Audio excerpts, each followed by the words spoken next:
ஒரு மகள் தன்னுடைய வாழ்க்கையை ஒப்பு கொடுத்து டெய்லி அரை மணி நேரம் தன்னுடைய எதிர்கால வாழ்க்கைக்காக மட்டும் 10 வருஷம் ஜெபம் பண்ணிருக்காங்க.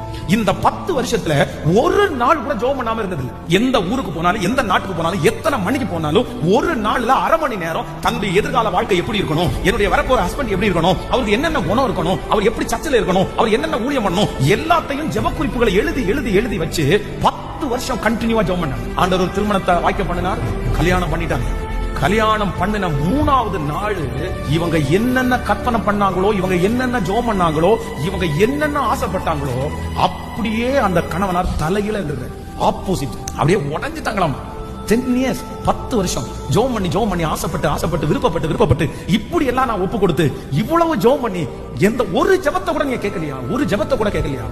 பிரச்சனை.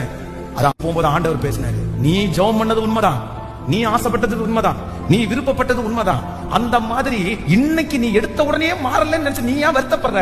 நீ தொடர்ந்து ஜெபம் பண்ண ஆரம்பி, உன் ஜெபம் கேட்கப்பட்ட உடனே அது மாறும்ன்ற மாதிரி ஒரு தைரியத்தை கொடுத்துட்டாங்க. மறுபடியும் ஜெபம் பண்ண ஆரம்பிச்சாங்களாம். ஒரு 5 years 5 வருஷத்துக்குள்ள அவருக்கு திடீர்னு ஒரு ஆக்சிடென்ட். அந்த ஆக்சிடென்ட்ல அவர் கூட யாருமே இல்ல.